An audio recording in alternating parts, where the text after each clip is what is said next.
Tanda balik pertama umurnya genap 15 tahun untuk anak laki dan perempuan. Monggo yang punya anak kecil disunat kalau bisa sebelum umur 7 tahun. Tego. Nanti ada orang bisa salah pilih istri atau suami sebab awal-awal balik tidak dibimbing menentukan kriteria pasangannya suatu saat nanti. Bismillahirrahmanirrahim. Faslun. Alamatul bulughi, adapun tanda-tanda balik orang mukallaf. Orang mukallaf itu dua, akil, balik. Akil niku berakal, bisa membedakan ini enak, ini enggak. Itu sudah disebut akil. Anak kecil kalau dikasih tepung, dikasih tanah misal, suruh makan ya dimakan, karena enggak bisa membedakan. Meskipun tepung itu bisa dimakan, kan enggak enak, tetap dibuat makanan. Nah, akil ini berakal, nanti bisa membedakan. Gampangnya orang akil itu tidak gila, sudah disebut akil. Tanda yang kedua, syarat yang kedua dari mukallaf ini adalah balik. Balik ini secara bahasa maksudnya dewasa. Dewasa secara pikiran disebut akil, dewasa secara fisik tubuh disebut balik. Nah, ada orang fisiknya balik, akalnya belum. Ada orang akalnya belum balik, ya agak terlambat, tapi fisiknya sudah balik, dan sebaliknya dan seterusnya. Ini problem yang harus dipahami, karena fikih seseorang niki, tiang niki dikenakan suatu hukum sebab dia sudah akil dan balik, atau disebut dengan mukallaf. Mukallaf itu orang yang dibebani untuk melaksanakan suatu hukum. La yukallifullahu nafsan illa wus'aha. Allah tidak akan membebani seseorang illa wus'aha, kecuali sesuai dengan usahanya. Jadi kalau ada anak kecil nggak ada ceritanya susah pusing cari uang, nggak ada. Memang bukan bebannya. Ya, ngaten. Napa mawon, apa saja tanda-tandanya balik? Salasun, ada tiga. Ini penting. Yang sudah punya anak, yang punya ponakan atau keluarga yang masih kecil, ini perlu difahami, jangan-jangan salah. Nanti hubungannya balik itu dengan sunat. Nggih. Jangan sampai anak itu ternyata sudah balik tapi belum sunat. Belum sunat, belum sholat. Nah, ini panjang, urusannya panjang. Yang pertama, tamamu khamsa asyarata sanatan, umuripun sampun lengkap sempurna 15 tahun. Niki tahun hijriyah. Nah, niki sing sering salah difahami tahun Masehi. Niki hijriyah. Hijriyah kali Masehi niki selisih setahun niku 11 hari. Niki mundur. Kula niki lek cara umur Masehi 35 misalnya. Ternyata secara hijriyah 36 lebih. Lah anak kecil ini juga nanti bisa seperti itu. Keterangan ten pundi, ten kitab Risalatul Mahid termasuk haid niku 9 tahun hijriyah. Nggih, bukan Masehi. Nah niki ditandai, monggo eling-eling mengingat anak-anak kita lahirnya kapan? Bulan Islamnya. Jawoe tahun pinten? Sakniki tahun pinten? 1443.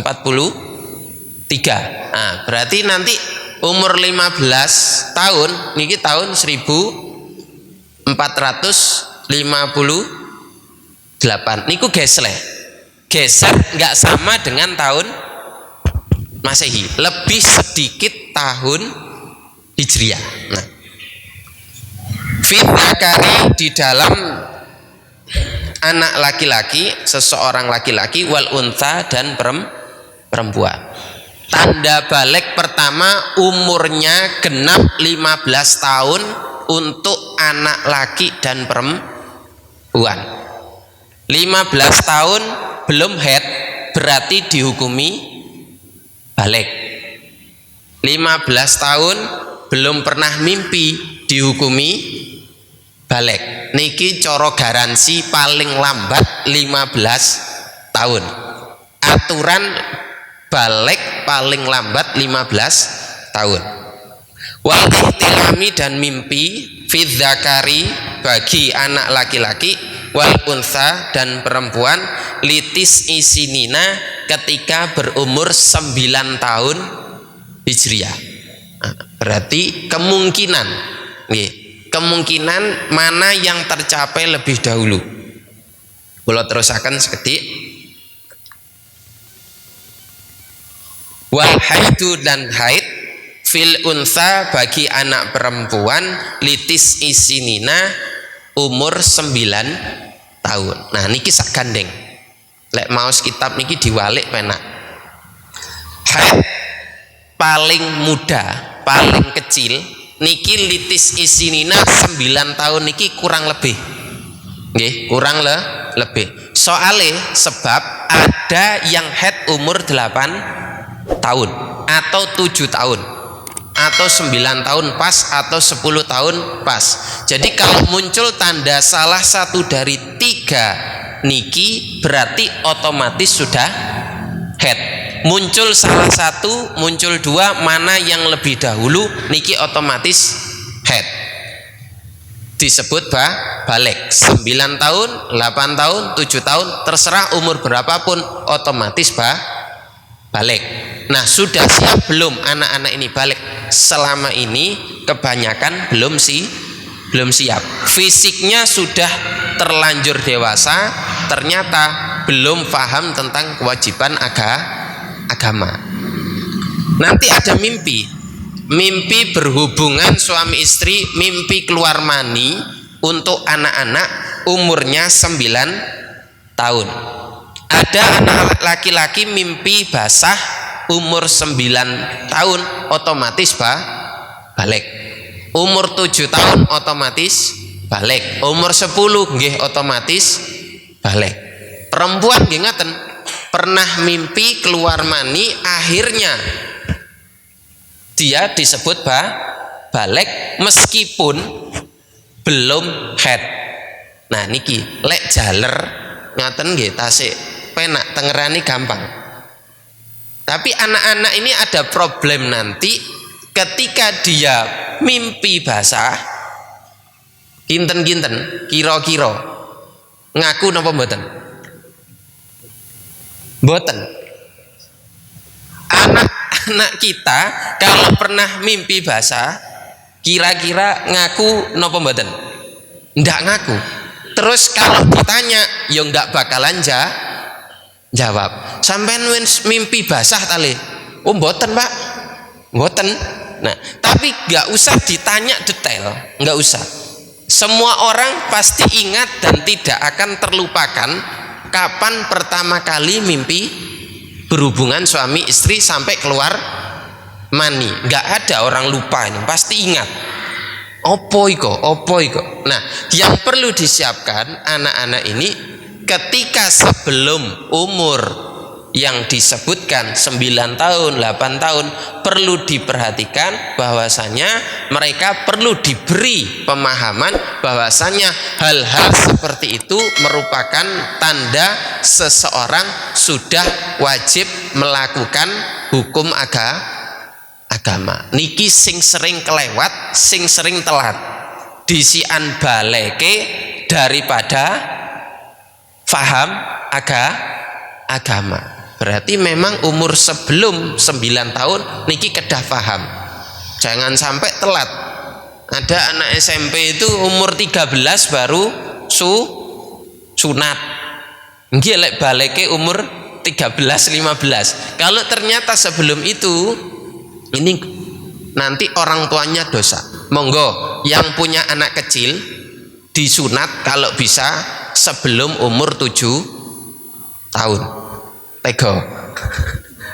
Nggih, bismillah mawon, dipersiapkan secara fisik. Kalau saya dulu ketika diminta untuk sunat, itu sunat niku dibuat seakan-akan wisuda, bahwasanya anak kecil ini sudah dewasa. Sampean besok sunat, besok sunat. Kenapa disunat? Sampean sudah besar, bukan anak kecil. Berarti sudah wajib sholat. Jadi penanaman dewasa sudah sholat itu bukan karena balik. Karena kalau anak-anak ini ternyata mimpi basah, nggak bakalan ngaku. Tapi kalau dibilang kalau sudah sunat wajib sholat, ini nanti pemahaman berikutnya diberikan. Nggak apa-apa. Daripada terlambat ternyata sudah balik, ternyata dia tidak bisa sholat dan puasa dan ibadah lainnya. Kalau ternyata 9 tahun tidak pernah mimpi, tidak pernah head, sampai umur 15, maka ini disebut balik fil umri, balik sebab umur. Berarti tubuhnya sudah dewasa meskipun belum head atau belum pernah mimpi, otomatis sudah wajib melakukan ibadah. 15 niku SMP kelas pinten? Kelas 3 nggih. Umur 12 itu masuk kelas 6, 13, 14, 15 ini usia SMP. Nah, kebanyakan anak-anak kita di tahun-tahun yang sekarang ini baliknya lebih cepat daripada orang zaman dulu. Orang zaman dulu ini kan SMP, SMA belum, secara umur lebih cepat balik secara umur daripada secara tanda-tanda mimpi basah atau head. Nah, antisipasinya gimana untuk anak-anak? Nggih, monggo kita belajar. Karena nggak akan ada anak itu ngaku kalau balik, malu. Kenapa bisa muncul balik? Pertama, tubuh ini sudah siap menghasilkan keturunan. Nggih, balik niku berarti sudah siap menghasilkan keturunan. Coro dinikahkan, nggih, misal dinikahkan pasti bisa punya anak. Ini yang perlu difahami. Dan usia-usia itu tanda-tanda kelamin sekunder. Nggih, muncul kumis, muncul jenggot, payudara sudah mulai tumbuh, suara ini sudah mulai besar, nggak kayak anak kecil. Itu tanda-tanda fisik akan balik atau sudah balik. Lek suarane anak-anak niki kok ternyata sampun ageng besar, nggih, lek cewek istri tubuhnya sudah berubah, ini kemungkinan sudah balik. Siapkan, monggo disiapkan. Jangan sampai terlambat ternyata sudah balik tidak bisa apa-apa. Nanti hubungannya dengan balik ini, dia akan berpikir saya harus mendekati lawan jenis. Nah, mulai suka yang laki suka perempuan, perempuan suka laki. Usia kalau disebut di kitab ini 9 tahun, berarti bisa mulai 7 tahun, 8 tahun, 9 tahun sudah mulai senang. Saya pernah di Jakarta itu ketemu anak kecil, diem ya, tak tanya, SD kelas 2, umur 8 tahun. Kenapa kamu kok diam? Jawabannya, saya seneng cowok om, nyeluki om. Lah terus kok seneng kok diam, kok nggak ceria? Anak kecil ini berpikir, bisa nggak suatu saat nanti saya nikah sama dia? Loh, SD kelas 2 mikir rabi, mikir nikah. Berarti dia secara fisik sudah siap-siap akan menghasilkan keturunan. Dalam bahasa agamanya balik, dewasa secara fisik. Ini kalau tidak dibimbing, tidak diberikan pemahaman, dia nanti akan senang kepada orang lain dengan kriteria menurut dia. Balik niki hubungannya nanti dengan nikah. Nanti ada orang bisa salah pilih istri atau suami sebab awal-awal balik tidak dibimbing menentukan kriteria pasangannya suatu saat nanti. Jadi kalau dia sudah mulai senang kepada lawan jenis, dikasih tahu, monggo, ndak apa-apa nduk, ndak apa-apa nak, ini memang wajar mulai suka kepada laki-laki atau perempuan dan sebaliknya. Nggak apa-apa dikasih tahu. Terus dijelaskan juga, kamu kalau seneng laki-laki itu satu, yang rajin sholat, yang baik sama orang tua, yang akhlaknya baik. Ini jadi anak kecil sudah tertanam bahwasanya saya boleh seneng tapi kepada orang yang kriterianya sholat, akhlaknya bagus, imannya bagus, dan seterusnya. Anak-anak sekarang tidak diberikan pemahaman seperti itu, akhirnya pokoknya ono sing kirim salam, nitip salam, langsung GR guyang-guyu dianggap cinta. Ini cinta nggak tepak, cinta mboten tepak. Akhirnya siapapun sing penting, arek ganteng, anaknya ganteng, sepedae satria, katut, nggih, katut. Ini kan zaman sekarang terjadi. Ada anak cowok bawa ninja, ganteng, kira-kira anak cewek ikut apa tidak? Ikut, katut, wih keren, ganteng, sepedae ninja. Bukan kriteria agama, tapi kriteria materi. Dilihat ganteng, atau kalau perempuan dilihat cantik, macai pinter, ngajine gak blas, misalnya nggak bisa. Nah ini kan kebalik, cantik nggak sholat, atau ganteng kereng. Akhirnya banyak orang tertipu ketika usia menikah, nikah sama cowok ganteng, tibae kereng, suka marah sama istri, salah kriteria, salah pilih, akhirnya cerai, pisah, pegatan. Nah ini bahaya. Ini perlu ditanamkan ketika anak usia 7, 8, 9 dan seterusnya. Kalau perlu dikatakan, nduk, nak, le, ibu, bapak, ndak apa-apa kamu suka sama orang, yang penting kriterianya seperti tadi. Kalau mau nikah, tak nikah no. Kalau pingin nikah, saya nikahkan. Kinten-kinten arek SMP nyuwun rabi napa mboten? Ndak akan. Mereka minimal punya kriteria, orang tua saya memperbolehkan saya nikah asalkan sregep sholat, rajin sholat, baik kelakuannya, sabar orangnya, baik akhlaknya dan seterusnya, puasanya nggak bolong misalnya, sholatnya rajin, jamaahnya rajin, ngajinya bisa, Al-Qur'annya bisa, berarti saya boleh. Tapi anak-anak tidak akan berpikir saya mau nikah minggu depan atau tahun depan, pasti akan menyesuaikan diri. Nah ini kebanyakan sudah kebablasan. Akhirnya orang tua mengatakan, lek kate rabi, kalau mau nikah nggak saya nikahkan sebelum kerja, sebelum lulus kuliah. Akhirnya yang terjadi kepada anak, daripada saya nikah belum tentu boleh, mending pacaran, dan akhirnya anak ini terjerumus zina, orang tuanya yang dosa. Ini salah pendidikan, salah menanamkan di dalam anak bahwasanya syarat nikah harus sudah kerja. Enten surutun nikah kerja, al kerjau itu nggak ada.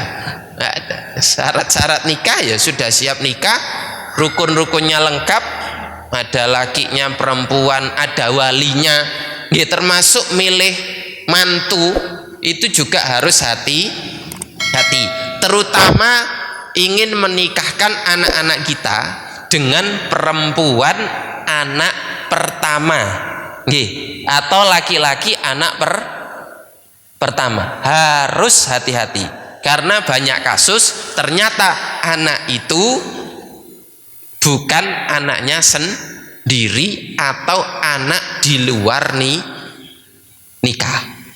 Ngeceknya ten budi, ten KUA dicek. Jadi nanti dicek di Kemenaknya boleh, atau di KUA kecamatan boleh, bisa dicek.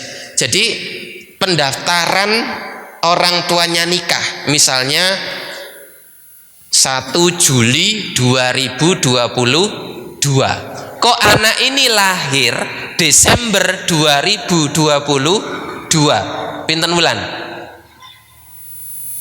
7 ke 12, 5 bulan. Berarti kemungkinan orang tuanya hamil duluan baru nikah.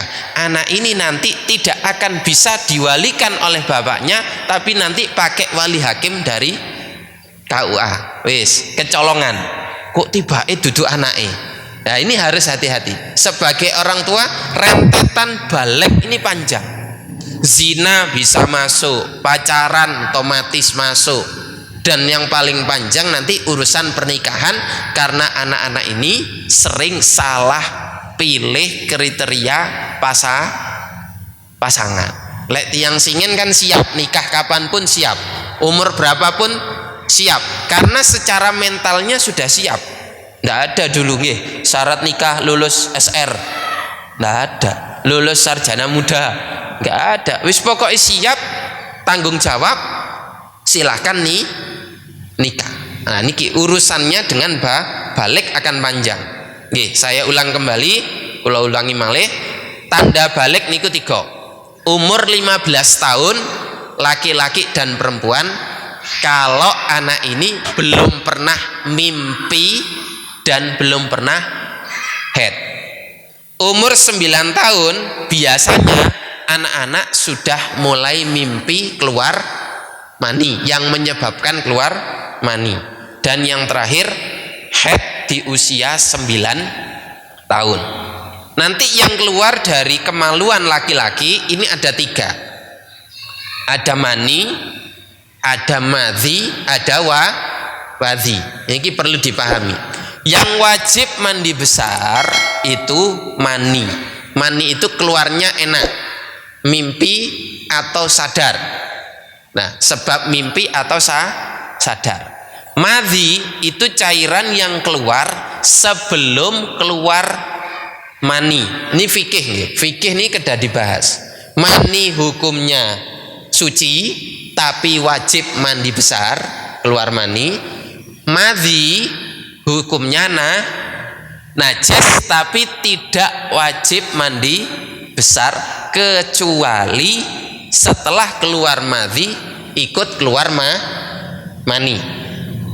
Jadi kalau ada ngapunten mani tercampur madhi, hukumnya berarti dihukumi suci, bukan najis. Kalau madhi saja berarti najis. Kalau ada maninya hukumnya suci. Ini perlu difahami, suci. Tidak ada mani najis. Kalau mani najis berarti awak dhewe niki sedaya najis, boten suci. Nggih, suci. Yang terakhir wadhi. Wadhi niki cairan agak kuning keluar ketika seseorang capek. Nggih, mantun napa? Singen niku sing keliling karnaval.